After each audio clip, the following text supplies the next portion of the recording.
Okay, now, a little bit about the history of Los Tecos itself, the group behind the UAG, the Autonomous University of Guadalajara. This is the largest of the articles from the Albuquerque Journal of 12/15/85, again by Craig Paz, headlined, Tecos, School Mascot or Philosophy, subheaded, Mexican College Denies Links to Pro-Nazi Right-Wing Sect. And reading part of the story, because this is a huge story here, about the development of Los Tecos.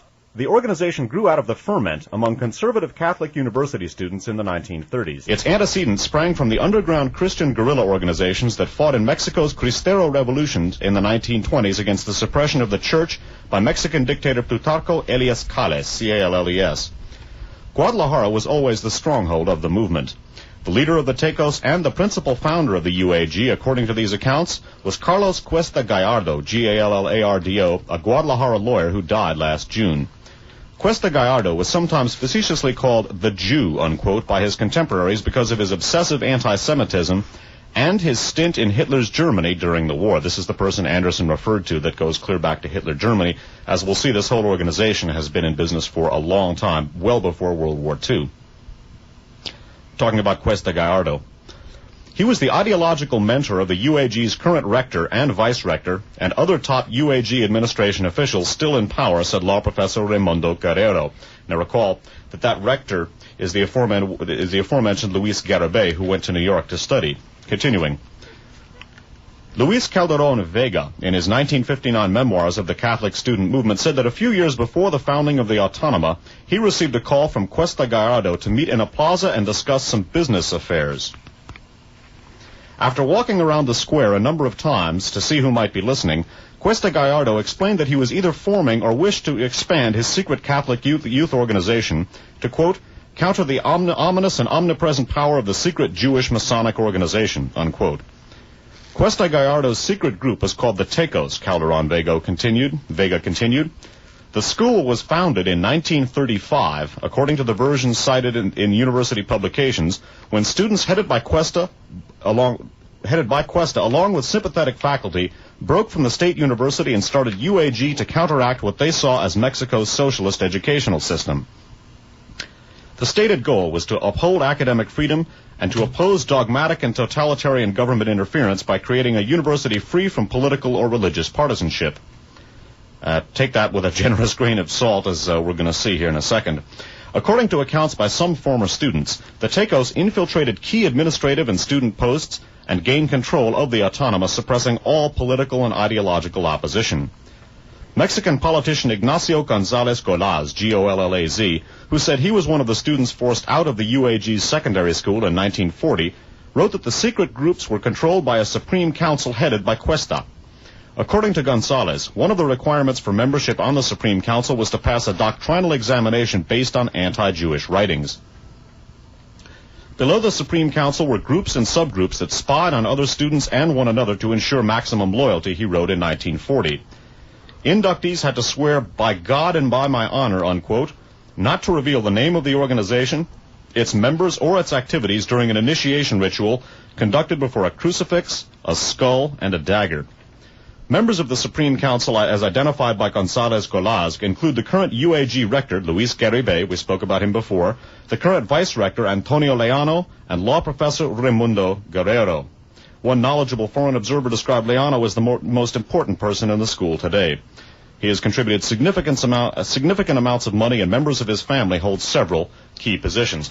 Pointer being that the Los Tecos has taken over and has been running the Autonomous University of Guadalajara since about 1935, and it, from the description given by many of the people involved with it, or who have experienced its wrath and survived, it appears to be almost like the SS Ordensbergen, the schools that were set up especially by Himmler to raise his SS cadets. Certainly, it is a totalitarian and a fascist institution, tout ensemble, as we're going to see here. But again, keep in mind that this organization not only was pumped up with Mr. Wiegand's money coming from the State Department and AID, but also basically this whole group was founded, the CAL, that is, was founded by U.S. intelligence going back to the Arbenz overthrow. That's right. And bear in mind, again, Dave's comparison to the Ordensburg and the SS training centers as we look at this next section of the article. You're reading a little further on in the article that we had started earlier by Craig Pies.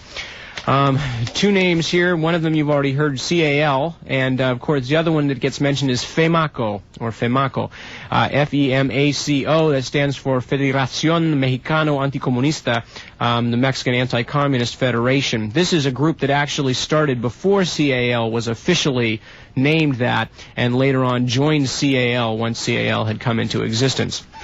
So FEMACO is the group that nominally puts out the magazine Replica that we were talking about, that equates Judaism with witchery and communism, etc., etc.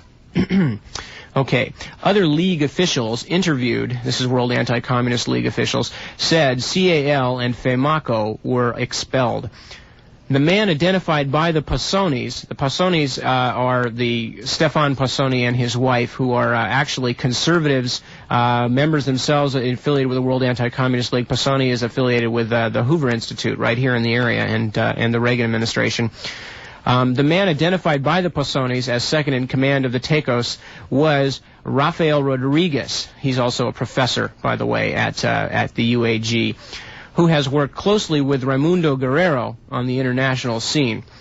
Rodriguez, who declined to be interviewed by telephone, founded and ran CAL, which worked directly with South American military dictatorships, frequently praised by Rodriguez in his speeches. In September 1980, Rodriguez and Argentine intelligence operatives who made up CAL's organizing committee held a conference in Buenos Aires with the aim of exporting South America's methods of dealing with communism to Central America. Quote, "Our fundamental objective," Rodriguez told the conferees in a speech reprinted in the October 1980 edition of Replica, "is to return home with harsh, concrete plans derived from the interchange of experiences between those in the Southern Cone, who now should know how to solve the problems of communist subversion, and those in Central America just starting to face them." Unquote. The conference itself had the blessing of Argentine President Jorge Videla and other military officials who have been on trial and, I should mention, subsequently convicted for their part in directing the kidnapped murders of 9,000 civilians as part of their internal security efforts. Videla was convicted for his part in the dirty war last week, and sentenced to life imprisonment. During the conference, Salvadoran rightist Roberto Dabuison arranged for Argentine advisors to be sent to El Salvador, where they worked with rightist death squads. The leaders of the Argentine advisors was identified as Alfredo Freddy Zaratini, head of Argentina's National Socialist, or Nazi Party, and co-organizer of the conference with Rodriguez. The Argentines who went to Central America after the 1980 Buenos Aires conference preached a combination of violent hatred of the Jews and counterinsurgency techniques based on mass murder. Quote, "The Argentines worked closely with CAL." Francisco Chico Girola said during a 1982 interview. Girola, a close Dabuison aide who was convicted earlier this year of attempting to smuggle $6 million in suspected drug money out of the United States, knew the Argentines well. Quote, "They, CAL, have their own training camps," he said. "They have their own brotherhoods. They're well organized all over the world. Their center is the Autónoma de Guadalajara." On the surface, the Autónoma is calm and placid. Its 20,000 students talk casually on manicured lawns in front of modern buildings and appear serious, proper, and upscale. There have been no reports of hostility toward the many Jewish students enrolled in the medical school and the exchange programs. We're going to be talking about the medical school in a little bit. Indeed. Although offices are adorned with owls in every medium and every form, and by the way, Tecos is short for tecolote, which means owl. By the way, interrupting also, the owl is an ancient occult symbol, and there's a strong intersection between fascism and the occult, and a lot of the groups that sort of tread that boundary use the owl as a symbol. It's also, interestingly enough, the symbol for the Bohemian Grove, a tremendous power center which convenes north of here every year, involving people like Henry Kissinger, the Buckleys, Al Haig, and a lot of other luminaries of the so-called respectable right. Maybe we can call it the Autónoma Grove from now on. Oh. From photographs to flower pots to candle holders, the owls adorn every medium and every form. there is little to indicate the presence of another kind of Teco. However, some American students have seen or felt enough to be concerned. Quote, "Stuff goes on underneath here that I know I'll never know about," said a student from New Mexico who asked not to be identified. If you ask anybody at the university what the Tecos do, they say it's a good organization that promotes school involvement. But people outside say it's a spy organization. James Lessinger, who was a medical student at UAG in the mid-1970s and who now is a doctor in California, described the school's dual nature. Quote, "On the surface, it," meaning the Tecos, "was a student body organization like the UCLA Bruins. But when you started getting deeper and deeper, it was like Hitler Youth," he said. Then they had this kind of secret society that would do paramilitary and military training, that would have spies in various student organizations, that would have sessions and training about capitalism versus communism, and political and military indoctrination. Again, very much, as Dave mentioned, like the Ordensburg. American students said the indoctrination classes, called encuentros, or encounters, were taught by professors and instructors at the school and were aimed entirely at the Latin student body. North American students were deliberately kept out. Okay, so again, we see an organization that is running on several different levels, and one of those levels being it is actually serving much the function of the Hitler Youth training facilities. And also at the same time, we know that there are American students, some of whom obviously have not gotten involved with these kinds of things and have stayed away, and maybe in fact were not even aware that these things are going on, although these two who were quoted in the article seemed to realize something was going on. But also American students and presumably other international students are also coming in to the Autonomous University in Guadalajara. Okay, now remember, too, that the connections between the American universities and the UAG, because as we're going to see in another Anderson column here, American professors there are required to join Los Tecos for all intents and purposes. Reading now from the San Francisco Chronicle of Monday, November 26, 1984, they ran Anderson's column under the title, "Lunatic Fringe in Mexico." I stirred up a hornet's nest in September when I reported that the heart of Latin American death squad activity beats most strongly in Guadalajara, Mexico, where the Autonomous University appears to be influenced by an ultra-rightist, anti-Semitic secret society called Los Tecos. The university, founded as a counterweight to the left-leaning government universities, was quick to respond. University authorities authored a paid rebuttal in the Washington Post that claimed, among other things, that the university is non-political. "This is a joke," says Anderson. "My concern lay with the information obtained by my associates John Lee Anderson and Dale Van Atta that the clandestine Los Tecos Society exercised a malign influence on the university. The point I was trying to make was confirmed by one indignant caller who telephoned in defense of the university." Okay, remember now, this next argument is in defense of Los Tecos.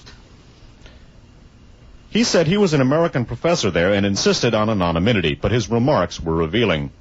After he praised the university lavishly, my associates asked if he was a member of Los Tecos. After a long pause, he said he was. Is it a right-wing society? Yes, he said. Why had he joined?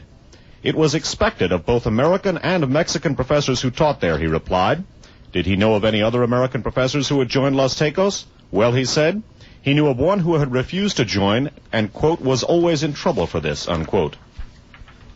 Had he ever witnessed any violence by Los Tecos? No, said the professor. That was another part of the group, not the one to which he belonged. He explained that Los Tecos consisted of three divisions, the administrators, professors, and school officials who were members, the student spies who kept their eyes on suspected left-leaning professors and students, and the Tecos de Choc, or shock troops. The professor said he had no idea what the strong-arm division did. Well, strong-arm divisions usually do one thing, and that is impose violence on other people, okay? That's generally what it means.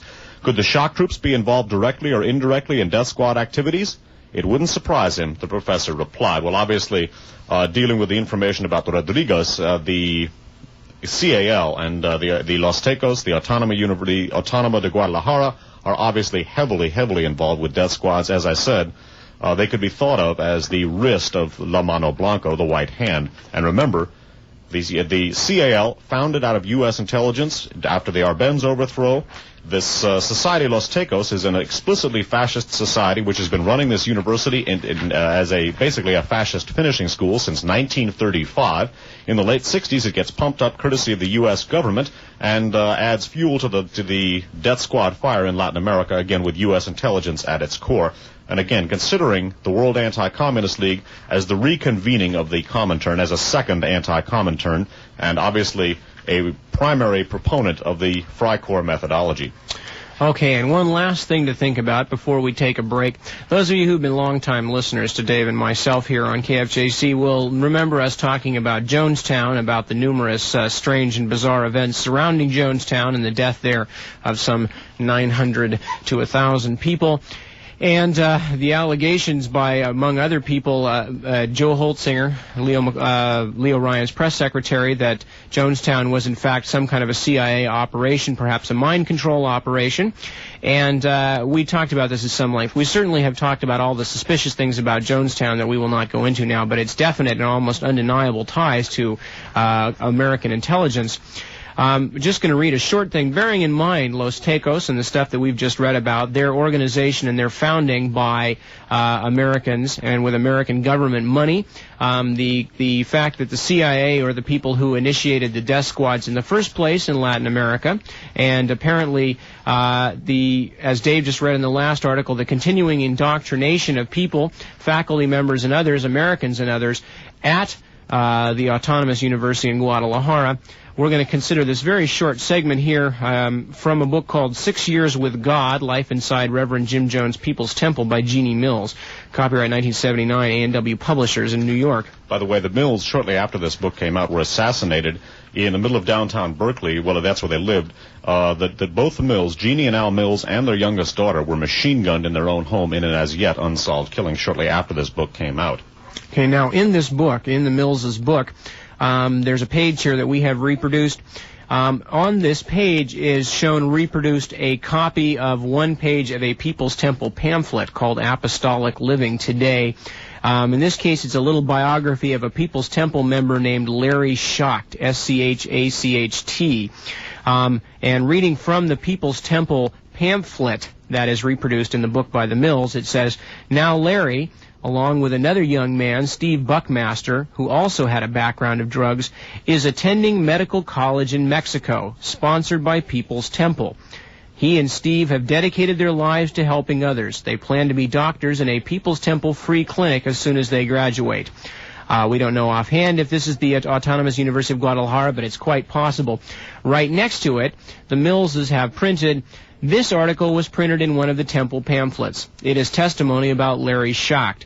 Larry was a doctor and was the person who mixed and administered the poison that killed 912 people." Okay, so perhaps he was a student at the Autonomous University. Certainly that seems a very reasonable possibility. That is, at this point, though, as we like to say, food for thought and grounds for further research. Another little bit of perhaps disgusting, another nauseating hors d'oeuvre here from the fascist Lazy Susan, I guess you could say, is the fact that, again, there's an active program of cooperation between the Autonoma and 13 U.S. universities, and American professors are required to join Los Tecos. So as you observe the Mexican Ordensburgen and consider its contacts with U.S. intelligence, just remember the old saying from the street that what goes around comes around. Okay, and speaking of going around, I'm going to put a couple of songs on the turntable, let them go around Communist League again, and we had started out the first part of the broadcast tonight. For those of you who just tuned in, we talked about its involvement in Latin America starting in 1954 when the CIA put together an army of mercenaries to overthrow the democratically elected government of Guatemala, which we objected to and which United Fruit objected to, and at that point plunged Guatemala into 30 years of probably among the most repressive government in the world, and highlighted, of course, by death squad activity in extremis. And we talked about the origins of the death squads, how they largely came out of that 1954 coup sponsored by the CIA, and how they are affiliated through various Latin American groups, most notably CAL, which we talked about at some length.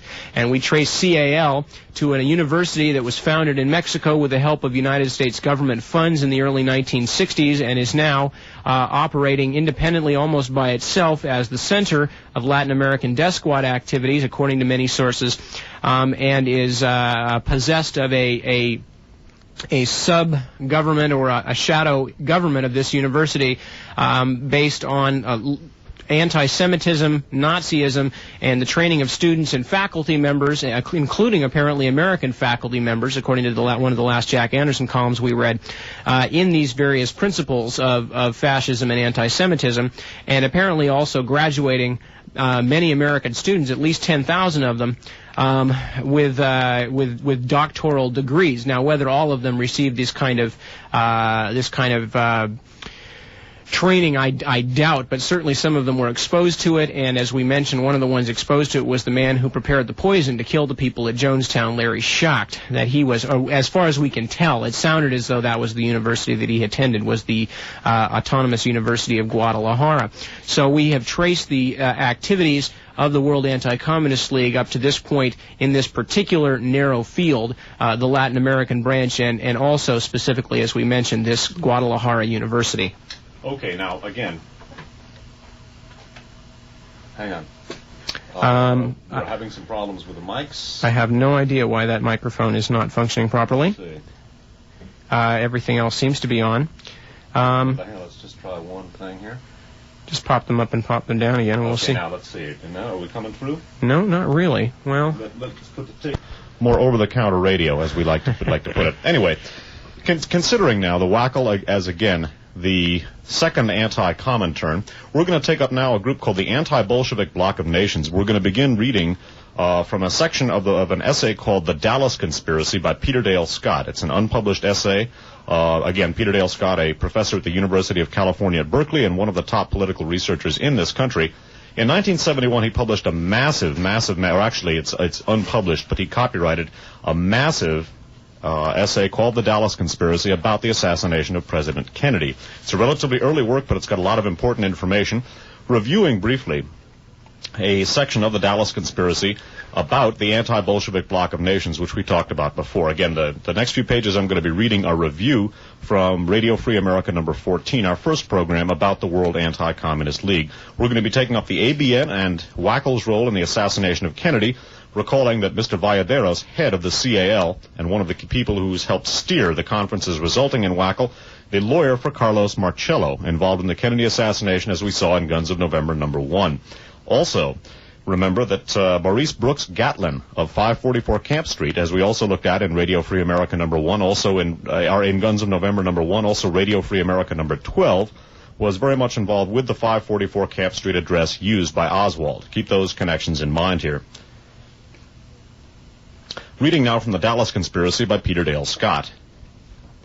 The Anti-Bolshevik Bloc of Nations, or ABN, with its American lobby, the AF-ABN, the American Friends of the Anti-Bolshevik Nations, was similar to, but slightly to the right of, the CIA-supported Assembly of Captive European Nations, or ACEN, with its U.S. CIA front, the American Friends of the Captive Nations, headed by Christopher Emmett.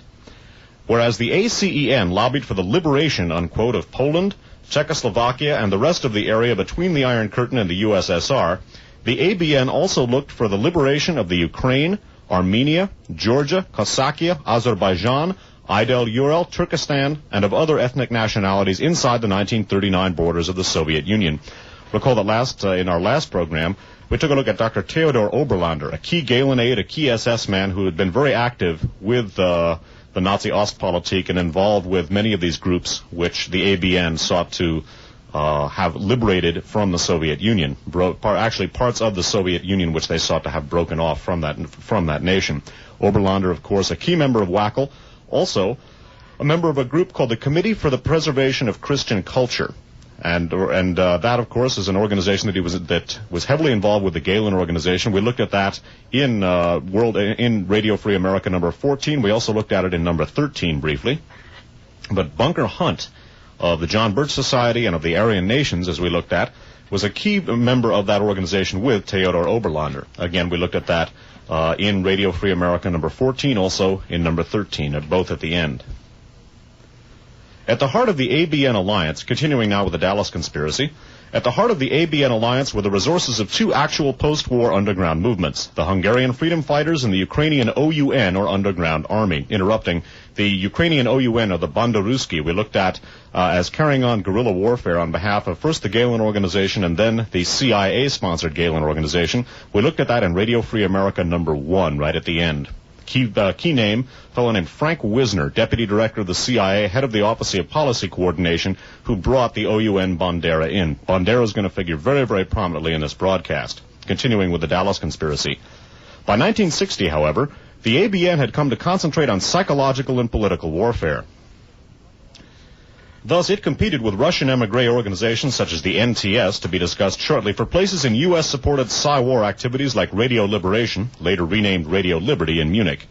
It also participated in planning for a grand world alliance of world anti-communist forces to be called the World Anti-Communist Congress for Freedom and Liberation, or WACCFL, whose composition is indicated by the 15-man steering committee elected at a preparatory conference in Mexico City in March of 1958. We read some of those names to you last time. The Mexico City Conference was itself called in response to the Taipei Statement of an international group meeting in October of 1957 in Taiwan. Chiang Kai-shek of Taiwan, Syngman Rhee of South Korea, and Diem of South Vietnam were each represented in this steering committee by a top figure in their respective party apparatus. German veterans of Hitler's frustrated anti-Comintern and Ostpolitik programs were included, notably Fritz Kramer of the CIAS, Committee for Information and Social Activity, a former officer of the Abwehr in Riga and Lisbon from 1939 to 1945.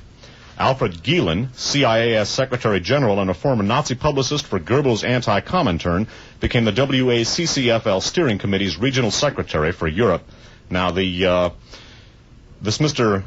Gielen, who worked in turn with Fritz Kramer and who also worked for a fellow named Taubert, Eberhard Taubert, under the Goebbels ministry, and recall that one of the key American links with WACCL is the American Security Council, which relies in part on the anti-Semitic files of a man named Harry Jung, who was also part of the anti-Comintern Pact and worked with the Goebbels apparatus in the United States. So we have, at least in the persons of Gielen and Taubert, and their relationship with Fritz Kramer, and in turn their connection to the American Security Council using the files of Harry Jung, what Niptuck referred to as recombinant ASC, in other words, a reconvening of the anti-Comintern nations. Continuing.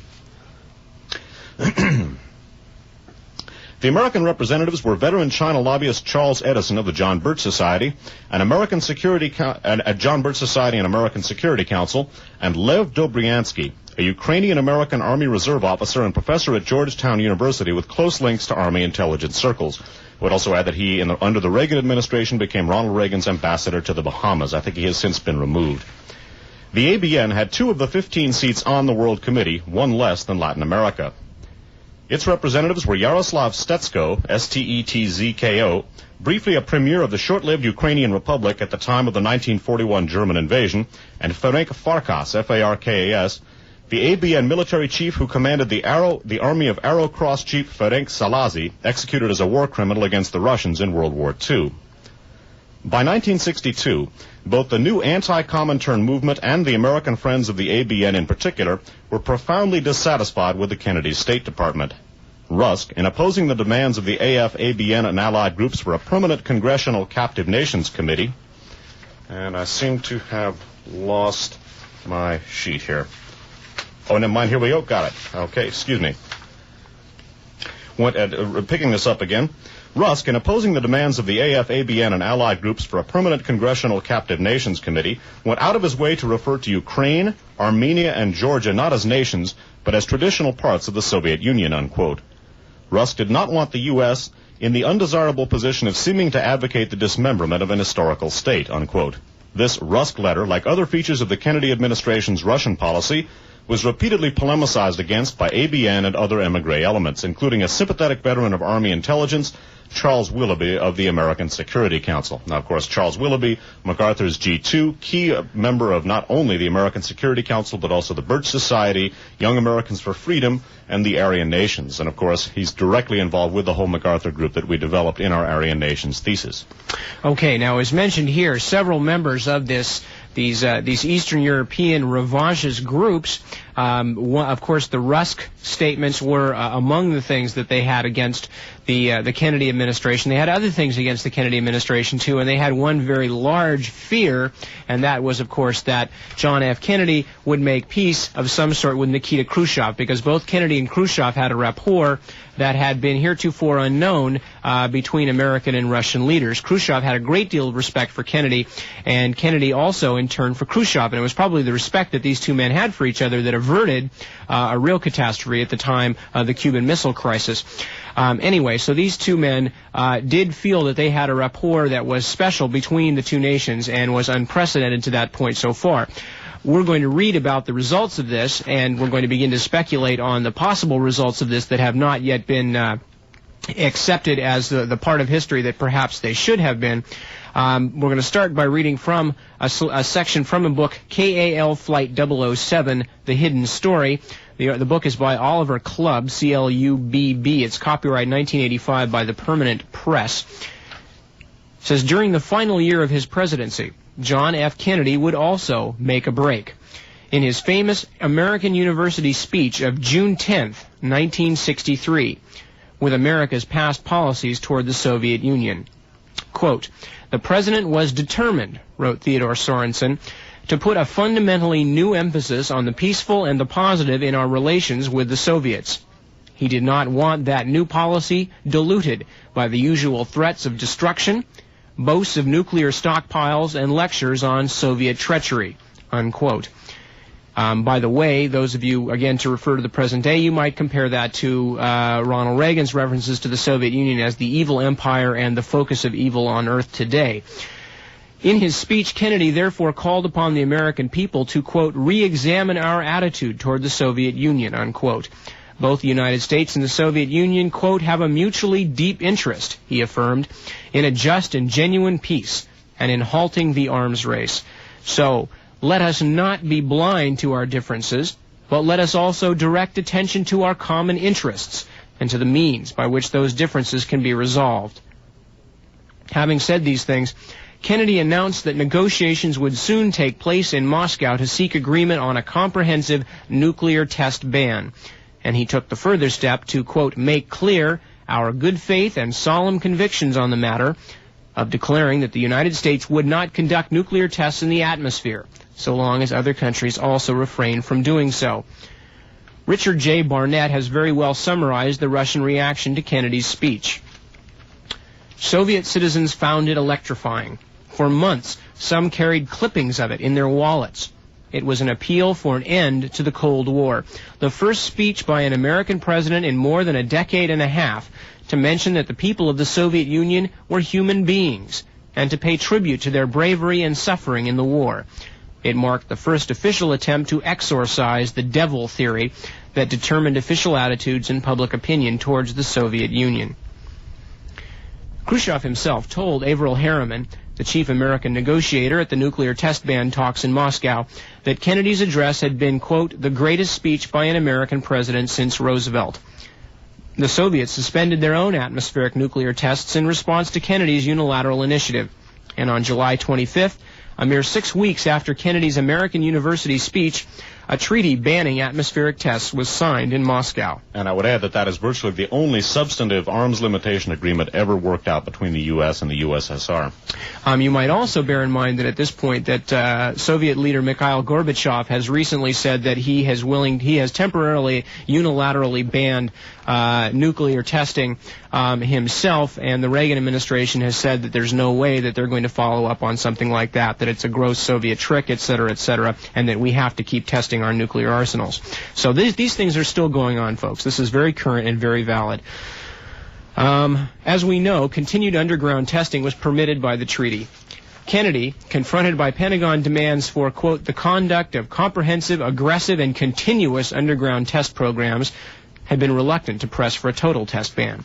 So the arms race continued, and the momentum towards peace, which had been set in motion by Kennedy's speech, was arrested when, on November 22nd, President Kennedy was assassinated. Okay, now, again, President Kennedy had angered the revanchist East Europeans, the ABN, and also people called the Solidarists, who we're going to be talking about, the NTS, in a number of ways. He, through Dean Rusk, his Secretary of State, had refused to endorse the partition program for the southern nationalities of the Soviet Union and the Ukraine. Beyond that, he had worked out the first and to date the most substantive arms limitation agreement ever worked out between the two countries, and was moving to bring relations to the two, basically end the Cold War and bring about a relatively, at least courteous and decent, peaceful, if not affectionate relationship between the United States and Soviet Union. Of course, obviously, that stands very, very much against the ABN and the whole CIA Galen apparatus that we've been discussing for these many years here. Now, one of the details that we talked about in Guns of November number 4, we also brought it up in our first Wackle show, concerns the fact that Lee Harvey Oswald, when he returned to the United States, was met by Spaz T. Rakin, who was the Secretary General of the American Friends of the Anti-Bolshevik Nations, okay?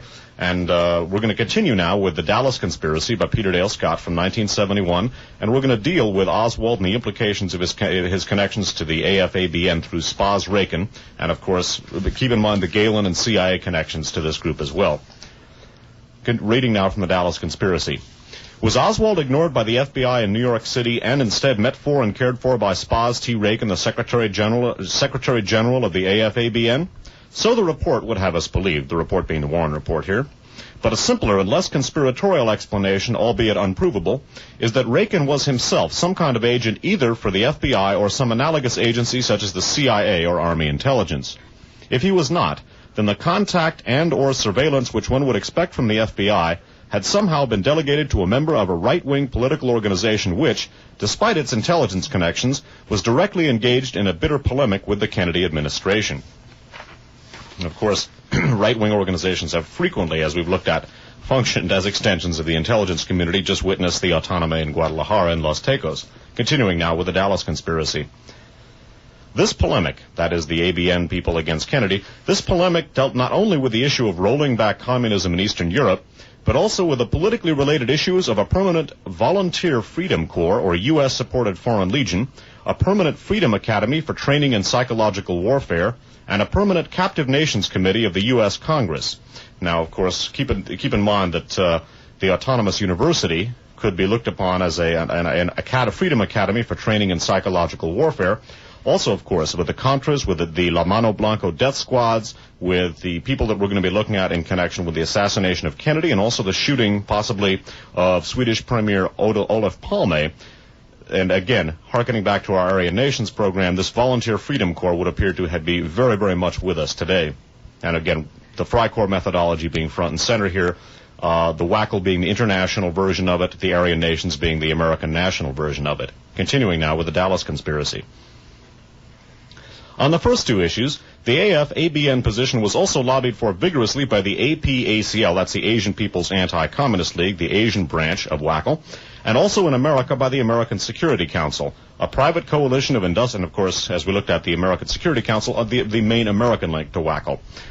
About the American Security Council, Scott writes, a private coalition of industrialists and intelligence veterans which had been set up in 1955 by ex-agents of the FBI. The American Security Council, like Fritz Kramer's sister outfit in West Germany, the VFF, ran security checks on individuals seeking employment in private industry.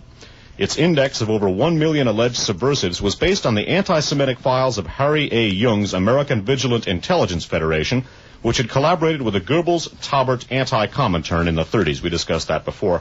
Remember, key names with regard to American Security Council, not only Charles Willoughby, but also Albert Wiedemeyer of the China Lobby and the MacArthur Group, and the Kriegswehr Academy, who we looked at, also of the Reagan administration, and also Patrick Frawley, who is a key Reagan supporter and early financer, also connected with Ed Butler from the WDSU Oswald interview from Guns of November number 1. Continuing with the Dallas Conspiracy. Lev Dobryansky, described in Who's Who as the author of the Congressional Captive Nations Week resolution, and former Army General Charles Willoughby, MacArthur's top intelligence officer, were perhaps the two leading supporters of the ABN and Ukrainian cause. Both men were Republicans associated with Robert Morris in the American Security Council and in interlocking right-wing organizations such as the Young Americans for Freedom Advisory Board. Both men opposed the pro-Russian sympathies of the CIA, that should be taken in quotes, and had connections with the FBI, the Army, and the Army Reserve, which will figure permanently in the Oswald narrative. Dobriansky, who taught regularly at Georgetown University, also taught at the Army's National War College. In 1958, he was appointed lieutenant colonel in the Army Reserve's 352nd Division for Military Government Civil Affairs, with responsibility vaguely reminiscent of the movie 7 Days in May. I'm going to read that last sentence again. Again, Dobriansky, Reagan's ambassador to the Bahamas, key figure in WACL and the ABN. In 1958, he was appointed lieutenant colonel in the Army Reserve's 352nd Division for Military Government Civil Affairs, with responsibilities vaguely reminiscent of the movie 7 Days in May.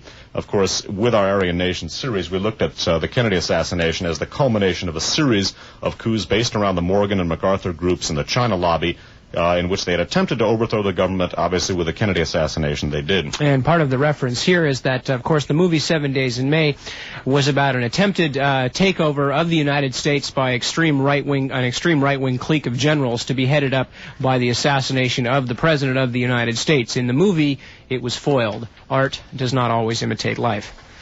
Continuing now with the Dallas conspiracy.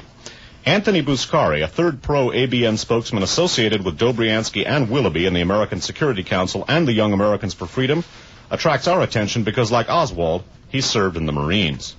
Okay, so again, the WACL group, and with Dobriansky being in a military group with responsibilities for instituting, for all intents and purposes, a military government, consider the whole thesis that we've been developing of the Kennedy assassination as the culmination of a constitutional struggle and the overthrow of the government. Nip Tuck's about to read you now from a book called Galen's Spy of the Century, and reviewing briefly who Galen is. Reinhard Galen was Hitler's chief of intelligence for the Eastern Front. At the end of World War II, he jumped to the CIA with his entire organization still intact. Then the Galen organization became the CIA's Department of Russian and Eastern European Affairs, was responsible for all of the intelligence which we got on that part of the world for a long time, then became, for all intents and purposes, the NATO intelligence organization, and eventually the BND, the West German Intelligence Service, which it is to this day. Now, Nip's going to read you about a series of assassinations which took place in conjunction with the Galen organization, or sort of within that milieu. And one of the key names to remember here is the death of Stefan Bandera. He's the fellow brought into the country along with his guerrilla groups, which waged fierce guerrilla warfare, first for the Nazis, then for the CIA against the USSR. And Frank Wisner of the Office of Policy Coordination and CIA was the key figure involved in bringing Bandera into the country. Now we're going to read about his death and how it keys in with the Kennedy assassination. Now, again, bear in mind that one of the reasons, now this is, as Dave was mentioning before we began the broadcast tonight, this is the kind of intelligence, counterintelligence, espionage, counter-espionage stuff that we generally tend to stay away from because it gets exceedingly confusing, and there's very seldom, if ever, a concrete resolution to what actually was done. Plus, most of the information generally generated by both sides is intended to a large extent to confuse the other, and woe unto the independent researcher. Exactly, and it usually succeeds in doing just that.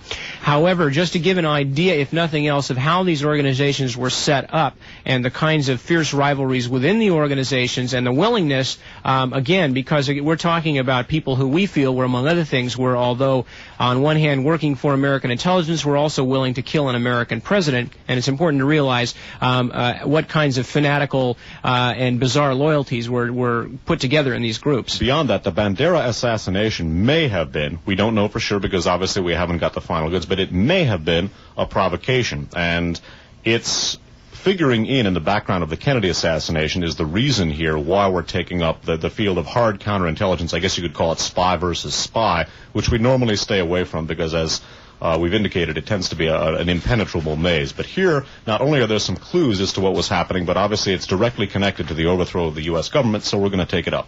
Okay. Again, reading from the book Galen, Spy of the Century by E.H. Cookridge, copyright 1971, Random House, New York. The author Cookridge writes under the heading of The Cyanic Acid Murders.